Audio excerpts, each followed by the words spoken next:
ਸਤਿ ਸ੍ਰੀ ਅਕਾਲ ਜੀ। ਗਲੋਬਲ ਪੰਜਾਬ ਤੇ ਤੁਸੀਂ ਗੋਪਾਲ ਸਿੰਘ ਸਿੱਧੂ ਨੂੰ ਸੁਣ ਰਹੇ ਹੋ। ਜਿੱਥੇ ਅਸੀਂ ਗੱਲ ਕਰਦੇ ਹਾਂ ਦੇਸ਼ ਦੇ ਸੁਧਾਰ ਦੀ, ਉੱਥੇ ਸੁਧਾਰ ਦੇ ਵਿੱਚ ਦੋ ਜ਼ਰੂਰੀ ਚੀਜ਼ਾਂ ਜਿਹੜੀਆਂ ਆਉਂਦੀਆਂ ਨੇ। ਸਭ ਤੋਂ ਪਹਿਲਾਂ ਸਿਹਤ ਅਤੇ ਸਿੱਖਿਆ। ਇਹ ਦੋਵੇਂ ਚੀਜ਼ਾਂ ਨੂੰ ਬਰਕਰਾਰ ਰੱਖਣ ਲਈ ਸਹੀ ਮਾਇਨੇ ਦੇ ਵਿੱਚ ਸਾਰੀਆਂ ਹੀ ਸਰਕਾਰਾਂ ਦਾ ਜ਼ੋਰ ਲੱਗਿਆ ਰਹਿੰਦਾ ਹੈ ਕਿ ਅਸੀਂ ਸਿੱਖਿਆ ਦੇ ਵਿੱਚ ਵੀ ਸੁਧਾਰ ਲੈ ਕੇ ਆਈਏ ਅਤੇ ਸਿਹਤ ਪੱਖੋਂ ਵੀ ਆਪਣੇ ਦੇਸ਼ ਨੂੰ ਤੰਦਰੁਸਤ ਰੱਖੀਏ। ਕਿਸੇ ਨੂੰ ਕੋਈ ਮੁਸ਼ਕਲ ਨਾ ਆਵੇ, ਚਾਹੇ ਉਹ ਸਿਹਤ ਪ੍ਰਤੀ ਕਿਸੇ ਖੇਤਰ ਦੇ ਵਿੱਚ ਜਾ ਰਿਹਾ ਹੈ, ਚਾਹੇ ਉਹ ਸਿੱਖਿਆ ਲੈਣ ਲਈ ਜਾ ਰਿਹਾ ਹੈ, ਸਿੱਖਿਆ ਲੈਣ ਲਈ ਕਿਸੇ ਸਕੂਲ ਦੇ ਵਿੱਚ ਜਾ ਰਿਹਾ ਹੈ, ਜਾਂ ਸਿਹਤ ਸੰਬੰਧੀ ਕਿਸੇ ਹਸਪਤਾਲ ਦੇ ਵਿੱਚ ਆਪਣੇ ਇਲਾਜ ਲਈ ਜਾ ਰਿਹਾ ਹੈ। ਸਰਕਾਰਾਂ ਵਚਨਬੱਧ ਰਹਿੰਦੀਆਂ ਨੇ ਕਿ ਸਿੱਖਿਆ ਅਤੇ ਸਿਹਤ 'ਤੇ ਅਸੀਂ ਪੱਕਾ ਕੰਮ ਕਰਨਾ ਹੈ, ਪੂਰਾ ਧਿਆਨ ਦੇ ਕੇ ਕੰਮ ਕਰਨਾ ਹੈ ਕਿ ਇਹ ਦੋ ਚੀਜ਼ਾਂ ਮੁੱਖ ਪਹਿਲੂ ਨੇ ਜਿਹੜੇ ਕਿਸੇ ਵੀ ਦੇਸ਼ ਦੇ ਸੁਧਾਰ ਦੇ ਵਿੱਚ ਮਾਇਨੇ ਰੱਖਦੇ ਨੇ। ਅੱਜ ਅਸੀਂ ਸਿੱਖਿਆ ਦੀ ਗੱਲ ਕਰਨੀ ਹੈ। ਸਿੱਖਿਆ ਦੀ ਸਥਿਤੀ ਹੈ ਜਿਹੜੀ ਉਹ ਮੰਦੜੇ ਹਾਲ 'ਤੇ ਹੈ। ਅੰਕੜੇ ਕੁਝ ਸਾਹਮਣੇ ਆਏ ਨੇ ਜਿਹੜੇ ਹੈਰਾਨ ਕਰ ਦੇਣ ਵਾਲੇ ਨੇ।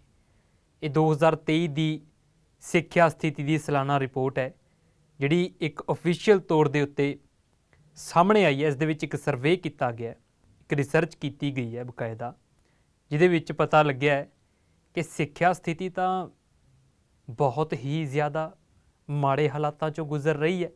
ਹੁਣ ਇਸ ਦੇ ਜ਼ਿੰਮੇਵਾਰ ਕਿਸ ਨੂੰ ਠਹਿਰਾਈਏ, ਇਹ ਵੀ ਅਸੀਂ ਗੱਲ ਕਰਨੀ ਹੈ। ਦੇਸ਼ ਵਿੱਚ ਸਿੱਖਿਆ ਦੀ ਸਥਿਤੀ ਬਾਰੇ ਹੁਣੇ ਜਾਰੀ ਕੀਤੀ ਗਈ ਸਾਲਾਨਾ ਰਿਪੋਰਟ 2023 ਤੋਂ ਇਹ ਜਾਣਕਾਰੀ ਮਿਲੀ ਹੈ ਕਿ ਦੇਸ਼ ਦੇ ਦਿਹਾਤੀ ਖੇਤਰਾਂ ਵਿੱਚ ਪੜ੍ਹਾਈ ਅਤੇ ਬੱਚਿਆਂ ਦੀ ਸਿੱਖਿਆ ਦੇ ਸਿੱਟਿਆਂ ਤੋਂ ਇਹ ਪਤਾ ਲੱਗਦਾ ਹੈ ਕਿ 14 ਤੋਂ 18 ਸਾਲ ਉਮਰ ਵਰਗ ਦੇ ਬੱਚਿਆਂ ਦੀ ਪੜ੍ਹਾਈ ਪੱਖੋਂ ਪਕੜ ਇੰਨੀ ਕਮਜ਼ੋਰ ਹੈ ਕਿ ਉਹ ਦੂਜੀ ਅਤੇ ਤੀਜੀ ਜਮਾਤ ਦੇ ਬੱਚਿਆਂ ਦੀ ਕਾਬਲੀਅਤ ਦਾ ਮੁਕਾਬਲਾ ਨਹੀਂ ਕਰ ਪਾ ਰਹੇ। 18 ਸਾਲ ਦਾ ਬੱਚਾ ਮੈਟ੍ਰਿਕ ਪਾਸ ਕਰ ਚੁੱਕਿਆ ਹੁੰਦਾ ਹੈ ਜਾਂ ਕਰ ਰਿਹਾ ਹੁੰਦਾ ਹੈ। 14 ਸਾਲ ਦਾ ਬੱਚਾ ਅਸੀਂ ਕਹਿ ਲਈਏ ਕਿ 6ਵੀਂ ਜਾਂ 7ਵੀਂ ਜਮਾਤ ਦੇ ਵਿੱਚ ਅਸੀਂ ਮੰਨ ਲਈਏ ਕਿ 14 ਸਾਲ ਦਾ ਬੱਚਾ ਹੁੰਦਾ। ਹੁਣ ਇਹ ਜਿਹੜੀ ਸਥਿਤੀ ਹੈ, ਸਿੱਖਿਆ ਦੀ ਸਥਿਤੀ ਹੈ ਜਿਹੜੀ ਇਹ ਰਿਪੋਰਟ ਸਾਹਮਣੇ ਆਈ ਹੈ, ਇਸ ਦੇ ਵਿੱਚ ਕੀ ਪਤਾ ਲੱਗ ਰਿਹਾ ਹੈ ਕਿ 10ਵੀਂ ਕਲਾਸ ਦਾ ਵਿਦਿਆਰਥੀ ਦੂਜੀ ਕਲਾਸ ਦਾ ਸਵਾਲ ਨਹੀਂ ਹੱਲ ਕਰ ਪਾ ਰਿਹਾ, 7ਵੀਂ ਕਲਾਸ ਦਾ ਵਿਦਿਆਰਥੀ ਤੀਜੀ ਕਲਾਸ ਦਾ ਸਵਾਲ ਨਹੀਂ ਹੱਲ ਕਰ ਪਾ ਰਿਹਾ। ਇਹਦੇ ਵਿੱਚ ਵਿਸ਼ੇ ਵੀ ਆਉਂਦੇ ਨੇ, ਗਣਿਤ ਆਉਂਦਾ ਹੈ, ਅੰਗਰੇਜ਼ੀ ਆਉਂਦੀ ਹੈ, ਅਤੇ ਸਭ ਤੋਂ ਹੈਰਾਨ ਕਰ ਦੇਣ ਵਾਲੀ ਗੱਲ ਮਾਤ ਭਾਸ਼ਾ ਆਉਂਦੀ ਹੈ। ਜਿਨ੍ਹਾਂ ਬੱਚਿਆਂ ਨੂੰ, ਅਜਿਹੇ ਬੱਚੇ ਨੇ ਜਿਨ੍ਹਾਂ ਨੂੰ ਆਪਣੀ ਮਾਤ ਭਾਸ਼ਾ ਬਾਰੇ ਹੀ ਨਹੀਂ ਪਤਾ, ਉਹਨਾਂ ਨੂੰ ਜਦੋਂ ਸਵਾਲ ਪੁੱਛੇ ਗਏ ਤਾਂ ਕਿੱਧਰ ਨੂੰ ਜਾ ਰਹੀ ਹੈ ਸਿੱਖਿਆ, ਕਿੱਧਰ ਨੂੰ ਜਾ ਰਹੀ ਹੈ ਸਿੱਖਿਆ ਦੀ ਸਥਿਤੀ ਸਾਡੇ ਦੇਸ਼ ਦੇ ਵਿੱਚ। ਇਹ ਬੱਚਿਆਂ ਦੀ ਕਾਬਲੀਅਤ ਦੀ ਰਿਪੋਰਟ ਹੈ ਜਿਹੜੀ ਸਾਹਮਣੇ ਆਈ ਹੈ। ਰਿਪੋਰਟ ਵਿੱਚ ਦਰਸਾਇਆ ਗਿਆ ਕਿ ਜੇ ਸਰਵੇਖਣ ਅਧੀਨ ਆਏ ਬੱਚਿਆਂ 'ਚੋਂ 25% ਆਪਣੀ ਮਾਤ ਭਾਸ਼ਾ ਵਿੱਚ ਚੰਗੀ ਤਰ੍ਹਾਂ ਪੜ੍ਹਨ ਤੋਂ ਅਸਮਰੱਥ ਨੇ। ਹੁਣ ਮਾਤ ਭਾਸ਼ਾ ਮਾਂ ਦੀ ਬੋਲੀ ਨੂੰ ਕਿਹਾ ਜਾਂਦਾ ਹੈ, ਜਿਹੜੀ ਬੋਲੀ ਮਾਂ ਦੀ ਬੋਲੀ ਉਹ ਸਾਡੀ ਮਾਤ ਭਾਸ਼ਾ। ਹੁਣ 25% ਜਿਹੜੇ ਅੰਕੜੇ ਸਾਹਮਣੇ ਆਏ ਨੇ ਜਿਨ੍ਹਾਂ ਨੂੰ ਆਪਣੀ ਮਾਤ ਭਾਸ਼ਾ ਬਾਰੇ ਨਹੀਂ ਪਤਾ, ਉਹ ਚੰਗੀ ਤਰ੍ਹਾਂ ਆਪਣੀ ਮਾਤ ਭਾਸ਼ਾ ਨੂੰ ਪੜ੍ਹ ਨਹੀਂ ਪਾਉਂਦੇ। ਇੱਥੇ ਕਿਸ ਦਾ ਕਸੂਰ ਸਮਝੀਏ? ਮਾਂ ਪਿਓ ਦਾ ਸਮਝੀਏ, ਅਧਿਆਪਕਾਂ ਦਾ ਸਮਝੀਏ? ਬੱਚੇ ਦਾ ਤਾਂ ਅਸੀਂ ਸਮਝ ਨਹੀਂ ਨਾ ਸਕਦੇ। ਬੱਚੇ ਦੀ ਤਾਂ ਹਲੇ ਉਮਰ ਹੀ 14 ਸਾਲ ਦੀ ਹੈ, ਉਹ ਤਾਂ ਨਾਬਾਲਿਗ ਹੈ। 14 ਸਾਲ ਦਾ ਬੱਚਾ ਆਪਣੀ ਮਾਤ ਭਾਸ਼ਾ ਨਹੀਂ ਜਾਣਦਾ, ਉਹਨੂੰ ਨਹੀਂ ਪਤਾ ਕਿ ਮੇਰੀ ਮਾਤ ਭਾਸ਼ਾ ਕਿਹੜੀ ਹੈ, ਉਹਨੂੰ ਆਪਣੀ ਮਾਤ ਭਾਸ਼ਾ ਪੜ੍ਹਨੀ ਨਹੀਂ ਆ ਰਹੀ। ਜੇਕਰ ਕਿਸੇ ਨੂੰ ਕੋਈ ਗਾਲ ਕੱਢਣੀ ਹੋਵੇ ਨਾ ਤਾਂ ਇਹ ਕੁਰੀਤੀ ਭਾਸ਼ਾ ਦੇ ਵਿੱਚ ਮਸ਼ਹੂਰ ਹੈ ਕਿ ਤੁਸੀਂ ਉਸ ਨੂੰ ਗਾਲ ਕੱਢ ਦਿਓ ਕਿ ਜਾਂ ਤੈਨੂੰ ਤੇਰੀ ਮਾਂ ਬੋਲੀ ਵਿਸਰ ਜਾਵੇ। ਹੁਣ ਇਹ ਅਸੀਂ ਕਿੱਧਰ ਨੂੰ ਜਾ ਰਹੀ ਹੈ ਸਿੱਖਿਆ ਸਥਿਤੀ? ਮੁੜ ਕੇ ਸਵਾਲ ਖੜਾ ਇਹੀ ਹੁੰਦਾ ਕਿ 25% ਤਾਂ ਬੱਚੇ ਅਜਿਹੇ ਨੇ ਜਿਨ੍ਹਾਂ ਨੂੰ ਆਪਣੀ ਮਾਤ ਭਾਸ਼ਾ ਨਹੀਂ ਪਤਾ। ਇੱਥੇ ਕਸੂਰ ਕਿਸ ਦਾ ਹੈ? ਮਾਂ ਪਿਓ ਦਾ ਹੈ, ਅਧਿਆਪਕਾਂ ਦਾ ਹੈ? ਇੱਕ ਕਮੈਂਟਸ ਦੇ ਵਿੱਚ ਤੁਸੀਂ ਸਾਨੂੰ ਦੱਸਣਾ ਹੈ। 25% ਬੱਚੇ ਉਹ ਜਿਨ੍ਹਾਂ ਨੂੰ ਆਪਣੀ ਮਾਤ ਭਾਸ਼ਾ ਬਾਰੇ ਨਹੀਂ ਪਤਾ। ਹੁਣ ਗੱਲ ਕਰਦੇ ਹਾਂ ਗਣਿਤ ਦੇ ਸਧਾਰਨ ਸਵਾਲ ਹੱਲ ਕਰਨ ਦੀ। 42% ਬੱਚਿਆਂ ਦਾ ਅੰਕੜਾ ਸਾਹਮਣੇ ਆਇਆ ਹੈ ਜਿਹੜੇ ਸਧਾਰਨ ਸਵਾਲ ਨਹੀਂ ਹੱਲ ਕਰ ਪਾ ਰਹੇ, ਜਮ੍ਹਾਂ ਤਕਸੀਮ ਨਹੀਂ ਕਰ ਪਾ ਰਹੇ ਗਣਿਤ ਦਾ।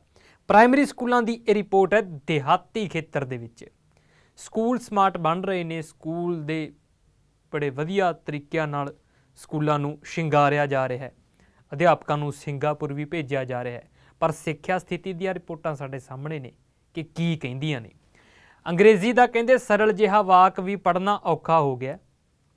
ਅੱਧੇ ਤੋਂ ਜ਼ਿਆਦਾ ਜਿਹੜੇ ਬੱਚੇ ਨੇ ਉਹ ਅੰਗਰੇਜ਼ੀ ਦਾ ਸਰਲ ਜਿਹਾ ਵਾਕ ਨਹੀਂ ਪੜ੍ਹ ਪਾ ਰਹੇ। 14 ਤੋਂ 18 ਸਾਲ ਦੇ ਉਮਰ ਵਰਗ ਦੇ ਬੱਚਿਆਂ ਦੀ ਅਸੀਂ ਗੱਲ ਕਰ ਰਹੇ ਹਾਂ। ਦਿਹਾਤੀ ਖੇਤਰ ਦੇ ਵਿੱਚ ਪ੍ਰਾਇਮਰੀ ਸਕੂਲਾਂ ਦੀ ਇਹ ਸਿੱਖਿਆ ਸਥਿਤੀ ਹੈ। ਅੰਤਰਝਾਤ ਮਾਰਨ ਦੀ ਲੋੜ ਹੈ। ਫੌਰੀ ਤੌਰ ਤੇ ਅੰਤਰਝਾਤ ਮਾਰਨ ਦੀ ਲੋੜ ਹੈ ਕਿ ਅਸੀਂ ਇੱਕ ਦੇਸ਼ ਦੇ ਤੌਰ ਤੇ ਕਿਸ ਮੁਕਾਮ ਉੱਤੇ ਖੜੇ ਹਾਂ ਅਤੇ ਅਸੀਂ ਜਿਸ ਯੁਵਾ ਵਰਗ ਆਬਾਦੀ ਦੇ ਲਾਭ ਡੈਮੋਗ੍ਰਾਫਿਕ ਡਿਵੀਡੈਂਡ ਦੀਆਂ ਜਿਹੜੀਆਂ ਗੱਲਾਂ ਕਰਦੇ ਹਾਂ ਉਸ ਟੀਚੇ ਨੂੰ ਹਾਸਲ ਕਰਨ ਦੀ ਕਿੰਨੀ ਕੁ ਹੈਸੀਅਤ ਦੇ ਵਿੱਚ ਹਾਂ ਅਸੀਂ ਕਿ ਸਾਡੇ ਜਿਹੜੇ 14 ਤੋਂ 18 ਸਾਲ ਦੇ ਬੱਚੇ ਨੇ ਉਹਨਾਂ ਨੂੰ ਆਪਣੀ ਮਾਤ ਭਾਸ਼ਾ ਬਾਰੇ ਨਹੀਂ ਪਤਾ। 25% ਬੱਚੇ ਉਹਦੇ 'ਚ ਇਹੋ ਜਿਹੇ ਨੇ। 42% ਬੱਚਿਆਂ ਨੂੰ ਜਮਾਂ ਤਕਸੀਮ ਨਹੀਂ ਕਰਨਾ ਆ ਰਿਹਾ।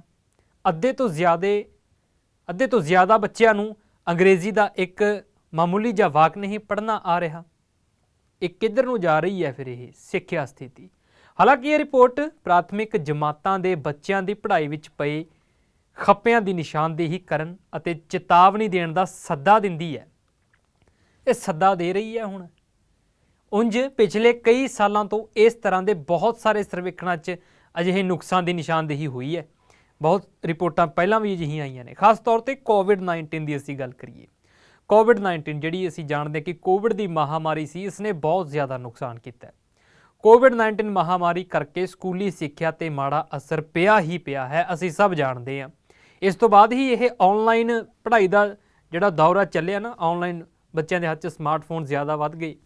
ਲੈਪਟਾਪ ਦੇ ਉੱਤੇ ਔਨਲਾਈਨ ਕਲਾਸਾਂ ਦਾ ਦੌਰ ਵੱਧ ਗਿਆ। ਇਹ ਜਿਹੜਾ ਟਰੈਂਡ ਹੈ ਇਹ ਵੱਧ ਗਿਆ।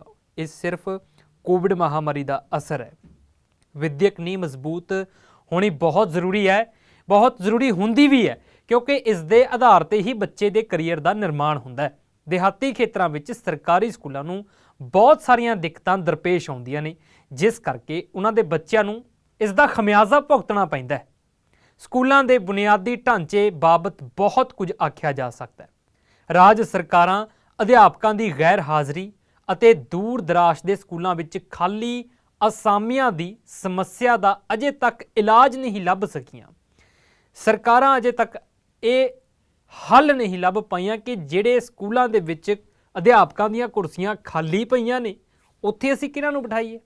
ਉੱਥੇ ਬਿਠਾ ਦਿੱਤਾ ਜਾਂਦਾ 5000 ਰੁਪਏ ਮਹੀਨੇ ਦੀ ਤਨਖਾਹ ਨਾਲ ਇੱਕ ਟੀਚਰ ਨੂੰ। ਇਹ ਹੱਲ ਨਹੀਂ ਹੈ। ਤਾਂ ਹੀ ਇਹ ਰਿਪੋਰਟ ਕਹਿ ਰਹੀ ਹੈ ਕਿ ਹੱਲ ਅਜੇ ਤੱਕ ਨਹੀਂ ਲੱਭਿਆ ਸਰਕਾਰਾਂ ਨੇ। ਅਧਿਆਪਕਾਂ ਤੋਂ ਗੈਰ ਵਿਦਿਅਕ ਕੰਮ ਲਏ ਜਾਣ ਦੀ ਵੀ ਇੱਕ ਪੱਕੀ ਸਮੱਸਿਆ ਬਣੀ ਹੋਈ ਹੈ। ਹੁਣ ਸਰਕਾਰ ਬੇਸ਼ੱਕ ਵਚਨਬੱਧ ਹੈ ਕਿ ਅਧਿਆਪਕ ਤੋਂ ਸਿਰਫ ਔਰ ਸਿਰਫ ਉਹੀ ਕੰਮ ਲਿਆ ਜਾਏਗਾ ਜਿਸ ਦੇ ਲਈ ਉਹ ਅਧਿਆਪਕ ਹੈ। ਕਿਸ ਦੇ ਲਈ ਹੈ? ਬੱਚਿਆਂ ਨੂੰ ਪੜ੍ਹਾਉਣ ਦੇ ਲਈ ਹੈ। ਸਕੂਲ ਦੇ ਵਿੱਚ ਸਿਰਫ ਬੱਚਿਆਂ ਦੀ ਪੜ੍ਹਾਈ ਦਾ ਹੀ ਕੰਮ ਲਿਆ ਜਾਵੇਗਾ ਅਧਿਆਪਕਾਂ ਤੋਂ, ਇਹ ਸਰਕਾਰ ਕਹਿ ਰਹੀ ਹੈ। ਪਰ ਅਧਿਆਪਕਾਂ ਨੂੰ ਪੁੱਛ ਕੇ ਵੇਖੋ, ਅਧਿਆਪਕ ਤਾਂ ਕਹਿੰਦੇ ਨੇ ਜੀ ਬਿਲਕੁਲ ਵੀ ਨਹੀਂ। ਮਰਦਮਸ਼ੁਮਾਰੀ ਹੋਣੀ ਆ। ਹੁਣ ਚੋਣਾਂ ਹੋ ਰਹੀਆਂ ਨੇ, ਪੰਚਾਇਤੀ ਚੋਣਾਂ ਹੋਣੀਆਂ ਨੇ, ਉਸ ਤੋਂ ਬਾਅਦ ਲੋਕ ਸਭਾ ਦੀਆਂ ਚੋਣਾਂ ਹੋਣੀਆਂ ਨੇ। ਅਧਿਆਪਕ ਹੀ ਮੂਹਰੇ ਹੋਣਗੇ। ਅਧਿਆਪਕਾਂ ਤੋਂ ਹੀ ਇਹ ਗੈਰ ਵਿਦਿਅਕ ਕੰਮ ਲਏ ਜਾਣਗੇ। ਇਹ ਵੀ ਇੱਕ ਪੱਕੀ ਸਮੱਸਿਆ ਬਣੀ ਹੋਈ ਹੈ ਜਿਹੜੀ ਅਧਿਆਪਕਾਂ ਦਾ ਪੜ੍ਹਾਈ ਤੋਂ ਧਿਆਨ ਭਟਕਾਉਂਦੀ ਹੈ ਤੇ ਇਸ ਦਾ ਸਿੱਟਾ ਵੀ ਸਿੱਖਿਆ ਦੇ ਅਜਿਹੇ ਹੋਣ ਵਾਲੇ ਨੁਕਸਾਨਾਂ ਦੇ ਰੂਪ ਵਿੱਚ ਨਿਕਲ ਹੀ ਰਿਹਾ ਨਾ। ਰਿਪੋਰਟ ਸਾਡੇ ਸਾਹਮਣੇ ਹੈ। ਇਹ ਜਿਹੜੀ ਸਾਲਾਨਾ 2023 ਦੀ ਸਿੱਖਿਆ ਸਥਿਤੀ ਦੀ ਰਿਪੋਰਟ ਹੈ, ਸਾਡੇ ਸਾਹਮਣੇ ਹੈ ਕਿ ਬੱਚਿਆਂ ਨੂੰ ਪੰਜਾਬੀ ਮਾਤ ਭਾਸ਼ਾ ਨਹੀਂ ਪੜ੍ਹਨੀ ਆ ਰਹੀ ਆਪਣੀ। ਬੱਚਿਆਂ ਨੂੰ ਗਣਿਤ ਦਾ ਇੱਕ ਮਾਮੂਲੀ ਜਿਹਾ ਸਵਾਲ ਨਹੀਂ ਹੱਲ ਕਰਨਾ ਆ ਰਿਹਾ। ਦਿਹਾਤੀ ਖੇਤਰ ਦੇ ਵਿੱਚ ਪ੍ਰਾਇਮਰੀ ਸਕੂਲਾਂ ਦੇ ਬੱਚਿਆਂ ਦੀ ਗੱਲ ਹੈ। 14 ਤੋਂ 18 ਸਾਲ ਦੇ ਦਰਮਿਆਨ ਇਹ ਬੱਚਿਆਂ ਦੀ ਗੱਲ ਹੈ। ਅੰਤਰਝਾਤ ਮਾਰਨ ਦੀ ਬਹੁਤ ਜ਼ਰੂਰਤ ਹੈ। ਸਿੱਖਿਆ ਦੀ ਸਥਿਤੀ ਬਾਰੇ ਇਸ ਰਿਪੋਰਟ ਦੀ ਇੱਕਮਾਤਰ ਹਾਂਦਰੂ ਲੱਭਤ ਇਹ ਹੈ ਕਿ 90% ਬੱਚਿਆਂ ਕੋਲ ਸਮਾਰਟਫੋਨ ਨੇ। ਇਹ ਵੀ ਰਿਪੋਰਟ ਦੇ ਵਿੱਚ ਦੱਸਿਆ ਕਿ ਜਿਹੜੇ ਇਹ 14 ਤੋਂ 18 ਸਾਲ ਦੇ ਬੱਚੇ ਨੇ ਨਾ, ਜਿਨ੍ਹਾਂ ਨੂੰ ਆਪਣੀ ਮਾਤ ਭਾਸ਼ਾ ਪੜ੍ਹਨੀ ਨਹੀਂ ਆ ਰਹੀ, ਜਿਨ੍ਹਾਂ ਨੂੰ ਇੱਕ ਅੰਗਰੇਜ਼ੀ ਦਾ ਮਾਮੂਲੀ ਸੈਂਟੈਂਸ ਸਮਝਣਾ ਨਹੀਂ ਆ ਰਿਹਾ, ਜਿਨ੍ਹਾਂ ਨੂੰ ਗਣਿਤ ਦਾ ਇੱਕ ਮਾਮੂਲੀ ਜਿਹਾ ਸਵਾਲ ਨਹੀਂ ਹੱਲ ਕਰਨਾ ਆ ਰਿਹਾ। ਇਹ ਬੱਚਿਆਂ ਕੋਲ 90% ਬੱਚਿਆਂ ਕੋਲ ਸਮਾਰਟਫੋਨ ਨੇ। ਇਹ ਜਿਹੜੇ ਬੱਚਿਆਂ ਕੋਲ ਸਮਾਰਟਫੋਨ ਨੇ ਇਹ ਤਿੰਨੇ ਕੰਮ ਕਰ ਦੇਣਗੇ। ਕੀ ਇਹ ਬੱਚੇ ਇਹ ਸਮਾਰਟਫੋਨ ਦੇ ਉੱਤੇ ਇਹ ਕੰਮ ਨਹੀਂ ਕਰ ਰਹੇ? ਕੀ ਬੱਚੇ ਸਮਾਰਟਫੋਨ ਦੇ ਉੱਤੇ ਪੰਜਾਬੀ ਦੇ ਅੱਖਰ ਨਹੀਂ ਸਮਝ ਪਾ ਰਹੇ, ਆਪਣੀ ਮਾਤ ਭਾਸ਼ਾ ਦੇ ਅੱਖਰ ਸਮਝ ਨਹੀਂ ਪਾ ਰਹੇ ਕਿ ਇਸ ਨੂੰ ਊੜਾ ਆੜਾ ਈੜੀ ਸੱਸਾ ਹਾ ਬੋਲਦੇ ਨੇ ਤੇ ਇਸ ਨੂੰ ਜੋੜ ਕੇ ਇੱਕ ਸ਼ਬਦ ਕਿਵੇਂ ਬਣਦਾ? ਕੀ ਬੱਚੇ ਸਮਾਰਟਫੋਨ ਦੇ ਵਿੱਚ ਕੈਲਕੂਲੇਟਰ ਕੱਢ ਕੇ ਸਵਾਲ ਹੱਲ ਨਹੀਂ ਕਰਨਾ ਆ ਰਿਹਾ ਬੱਚਿਆਂ ਨੂੰ, ਜਿਹੜਾ ਉਹ ਕਾਪੀ ਤੇ ਨਹੀਂ ਕਰ ਪਾ ਰਹੇ, ਜਾਂ ਤਾਂ ਉਹ ਸਮਾਰਟਫੋਨ ਦੇ ਕੈਲਕੂਲੇਟਰ ਤੇ ਹੀ ਨਿਰਧਾਰਤ ਹੋ ਗਏ ਨੇ? ਕੀ ਬੱਚੇ ਸਮਾਰਟਫੋਨ ਦੇ ਵਿੱਚ ਅੰਗਰੇਜ਼ੀ ਭਾਸ਼ਾ ਨੂੰ ਨਹੀਂ ਪੜ੍ਹ ਰਹੇ? ਜ਼ਿਆਦਾਤਰ ਜਿਹੜੇ ਸਾਡੇ ਕੋਲ ਸਮਾਰਟਫੋਨ ਨੇ ਅੰਗਰੇਜ਼ੀ ਭਾਸ਼ਾ ਦੇ ਵਿੱਚ ਹੀ ਨੇ ਨਾ। ਠੀਕ ਹੈ, ਫੋਨ ਦੇ ਵਿੱਚ ਲੈਂਗੁਏਜ ਚੇਂਜ ਹੋ ਜਾਂਦੀ ਆ, ਪੰਜਾਬੀ ਵੀ ਆ ਜਾਂਦੀ ਆ, ਪਰ ਜ਼ਿਆਦਾਤਰ ਤਾਂ ਸਾਨੂੰ ਅੰਗਰੇਜ਼ੀ ਹੀ ਵੇਖਣ ਨੂੰ ਮਿਲਦੀ ਹੈ। ਤੇ ਕੀ ਇਹ ਬੱਚੇ ਸਮਾਰਟਫੋਨ ਦੇ ਉੱਤੇ ਅੰਗਰੇਜ਼ੀ ਸੈਂਟੈਂਸ ਨਹੀਂ ਪੜ੍ਹ ਰਹੇ? ਪਰ ਰਿਪੋਰਟ ਦੇ ਵਿੱਚ ਸਾਹਮਣੇ ਆਇਆ ਕਿ ਫੋਨ ਤਾਂ ਜੀ 90 ਜਣਿਆਂ ਕੋਲ ਹੈ, ਪਰ ਉਹਦੇ ਚੋਂ 42 ਜਣਿਆਂ ਨੂੰ ਸੈਂਟੈਂਸ ਨਹੀਂ ਪੜ੍ਹਨਾ ਆ ਰਿਹਾ, 25 ਜਣਿਆਂ ਨੂੰ ਪੰਜਾਬੀ ਨਹੀਂ ਪੜ੍ਹਨੀ ਆ ਰਹੀ, ਅੱਧੇ ਤੋਂ ਜ਼ਿਆਦਾ ਜਣਿਆਂ ਨੂੰ ਸਵਾਲ ਨਹੀਂ ਹੱਲ ਕਰਨਾ ਆ ਰਿਹਾ। ਇਹ ਰਿਪੋਰਟ ਸਾਨੂੰ ਦੱਸ ਰਹੀ ਹੈ। ਇਹਨਾਂ ਨੂੰ ਚੰਗੀ ਤਰ੍ਹਾਂ ਚਲਾਉਣਾ ਜਾਣਦੇ ਨੇ, ਉਂਝ ਬੱਚੇ ਸਮਾਰਟਫੋਨਾਂ ਨੂੰ ਚੰਗੀ ਤਰ੍ਹਾਂ ਚਲਾਉਣਾ ਜਾਣਦੇ ਨੇ, ਜਦਕਿ ਇਸ ਮਾਮਲੇ ਵਿੱਚ ਕੁੜੀਆਂ ਦੇ ਮੁਕਾਬਲੇ ਮੁੰਡਿਆਂ ਦਾ ਪੱਖ ਭਾਰੂ ਹੈ। ਸ਼ਾਇਦ ਦੇਸ਼ ਅੰਦਰ ਸਾਖਰਤਾ ਵਿੱਚ ਸੁਧਾਰ ਲਿਆਉਣ ਦੀ ਕੁੰਜੀ ਇਸੇ ਗੱਲ ਵਿੱਚ ਪਈ ਹੈ। ਨੀਤੀ ਖਾੜੇ ਪੇਂਡੂ ਖੇਤਰਾਂ ਦੇ ਬੱਚਿਆਂ ਤੱਕ ਕਾਰਗਰ ਢੰਗ ਨਾਲ ਪਹੁੰਚ ਕਰਨ ਲਈ ਸਿੱਖਿਆ ਦੇ ਇਹੋ ਜਿਹੇ ਮਿਲੇ ਜੁਲੇ ਤਰੀਕੇ ਦੀਆਂ ਸੰਭਾਵਨਾਵਾਂ ਦੀ ਤਲਾਸ਼ ਕਰ ਸਕਦੇ ਨੇ। ਸਰਕਾਰ ਨੂੰ ਚਾਹੀਦਾ ਹੈ ਕਿ ਜ਼ਰਾ ਅੰਤਰ ਝਾਤ ਮਾਰੀਏ, ਉੱਥੇ ਹੀ ਅਧਿਆਪਕਾਂ ਨੂੰ ਵੀ ਚਾਹੀਦਾ ਹੈ ਕਿ ਜ਼ਰਾ ਅੰਤਰ ਝਾਤ ਮਾਰੀਏ, ਉੱਥੇ ਹੀ ਮਾਪਿਓ ਨੂੰ ਵੀ ਚਾਹੀਦਾ ਹੈ ਜਿਨ੍ਹਾਂ ਦੇ ਬੱਚਿਆਂ ਨੂੰ ਉਹਨਾਂ ਦੀ ਮਾਤ ਭਾਸ਼ਾ ਬਾਰੇ ਨਹੀਂ ਪਤਾ, ਉਹ ਅੰਤਰ ਝਾਤ ਜ਼ਰੂਰ ਮਾਰ ਲੈਣ। ਇਹ ਵੀ ਦੁਬਾਰਾ ਦੁਹਰਾਉਣ ਦੀ ਜ਼ਰੂਰਤ ਹੈ।